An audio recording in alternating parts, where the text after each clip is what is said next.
You studied acid-base chemistry before, probably extensively in chemical principles, and we're going to take a little bit of time talking about what aspects of what you've learned previously are most important for organic chemistry and how we're going to adapt what you already know to our current set of material. And specifically, we're going to talk about writing the reactions in the organic chemistry style and how that differs from how you wrote things in chemical principles. We're going to talk about the mechanism, the arrows that are used to show the flow of electrons when an acid-base reaction happens. We're going to talk about predicting reactions, which basically comes down to when given a couple of chemicals, does an acid-base reaction occur, and if so, which thing is the acid, which is the base, and what do the products look like. We'll also talk about predicting equilibria in terms of whether that would be forward or reverse favored, and we'll do this qualitatively in the sense of just which, is it a favorable reaction or not. We'll also talk about the calculations that you learned in chemical principles, how they can be used to do a number of things, including provide a qualitative prediction of the equilibria. So let's take a look at an example with a very simple organic molecule, methyl alcohol or methanol. We say it's organic because it has carbon and hydrogen in it. And let's react that with HCl or hydrochloric acid.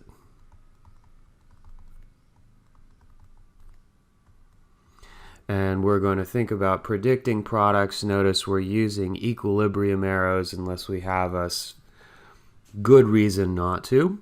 And in terms of our approach, the first thing, of course, we want to do is decide if we're going to have an acid-base reaction, and if so, what's going to be the acid, what's going to be the base. In this particular case, we have a compound that's quite literally has acid in its name, and so it's a reasonable assumption that that's going to be the acid.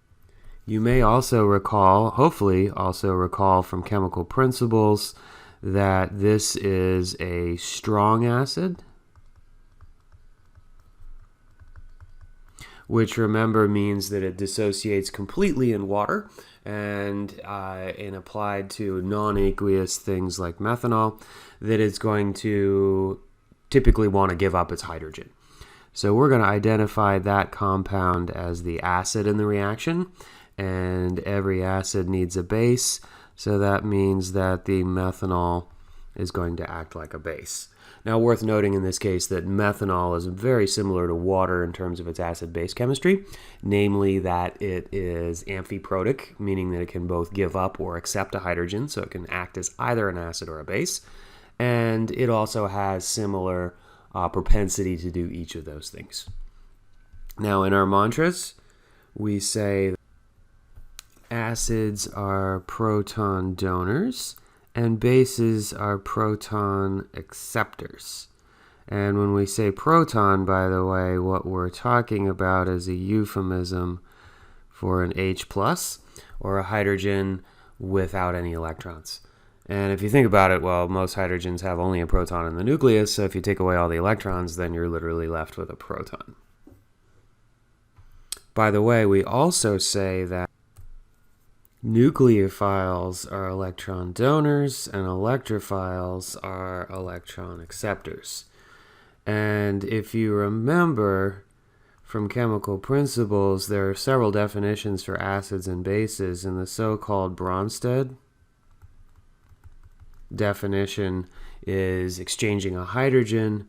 The Lewis definition is exchanging electrons. And the Lewis definition we're going to use a lot in organic chemistry, but we're going to use it in a different way. And so we're going to reserve the terms acid and bases to refer to the Bronsted definition where we're exchanging hydrogens. Anyway, if we take these mantras to our reaction, what this means is that the acid needs to give up a hydrogen and the base needs to accept it. And so in terms of just predicting formulas, we would assume that the methanol is going to get one more hydrogen, and we're going to go ahead and tack that onto the end, and that the chloride is going to lose a hydrogen. Now you may remember that when HCl gives up a hydrogen, it becomes negative. As it turns out, when methanol gives up or accepts a hydrogen, it becomes positive. And this is a pretty typical situation for acid and bases. That our acid gives up an H+, and so it becomes more negative. So it either goes from positive to neutral or from neutral to negative. And the base does the opposite thing. It gets the H+, and so if you're accepting a positive charge, you're going either from negative to neutral or from neutral to positive.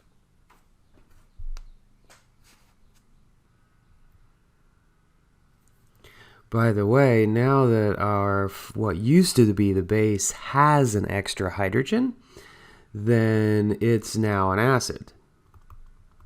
The thing that used to be the acid is now a base, and we add the word conjugate to each of those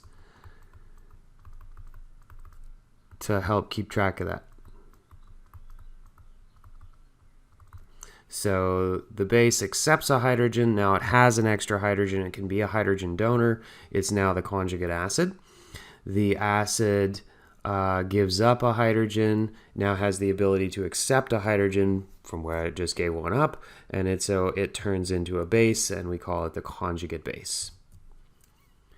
Now let's take a look at how the reaction actually happens, which will help us predict where that hydrogen goes in the conjugate acid, or which part of methanol actually accepts the hydrogen. And let's see, can you write out the dot structures of methanol and hydrochloric acid? Take a minute. Hopefully you got something that looked like this. And we know that we're going to break the hydrogen-chlorine bond. I'm going to go ahead and color code that red so we can keep track of those 2 electrons. Remember, of course, that line represents a pair of electrons. And in order to make a bond between the methanol molecule and the hydrogen from the hydrochloric acid, we need some electrons to make that bond. And so to be a base, you're a hydrogen acceptor, but you need a pair of electrons.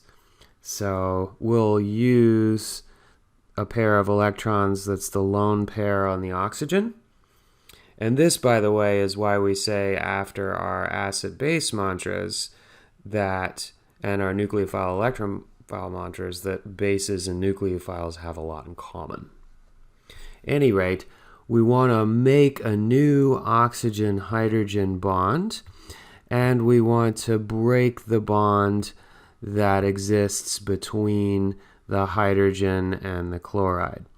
So in terms of mechanism, we're going to start our arrow where the electrons that are forming a bond are. So this indicates the formation of a bond between the lone pair on the oxygen and the hydrogen that's being transferred. You can only have one bond on hydrogen at a time, so we're going to break the hydrogen-chlorine bond, and we're going to put those electrons on the chlorine. Now we'll draw some equilibrium arrows, regardless of whether or not this is a forward or reverse favored step, or even a step that's so favored in one direction that it's not likely to happen in the other. And we'll draw what we have not modified first, right? So we've got everything except for the color-coded electrons. And we know that our hydrogen that's being transferred, and we can circle that for clarity, is now attached to the oxygen on the alcohol by the electrons that used to be the lone pair on the oxygen. And we also see that the lone pair that was the exclusive property, that was shared between the hydrogen and the chlorine, is now the exclusive property of the chloride. And so this now gives us a pair of formal charges. Specifically, the oxygen has a positive and the chloride has a negative. And so again, everything that we've drawn here, drawing out the dot structures and including the arrows that show the flow of electrons, that's the mechanism. And we don't always have to do this, but we should do it if we're asked to.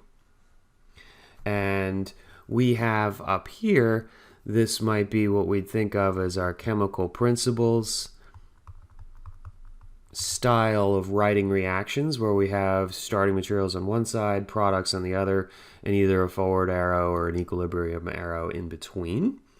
We're going to take a quick look at how we would maybe write that differently in organic chemistry.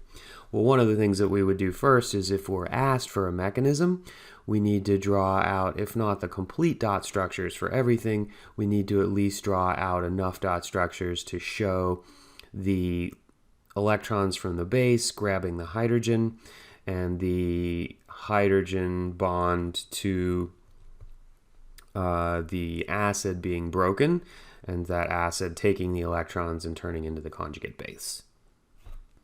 In looking at mechanism, by the way, we have also done some predicting of the reactions by looking for electrons, which of course you need in order to be a base, and then also looking for a hydrogen that's reasonable to be given up, which would identify our acid. Now in this case, of course, we had acid in the name of one of our compounds, so it was an easy choice, but these are the kinds of things that we're going to be looking for.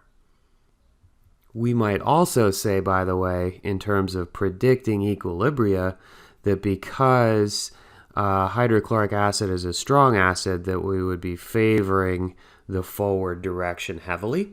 Or in chemical principles, we might have even said, well, it's not even an equilibrium at all, but it's simply a forward reaction.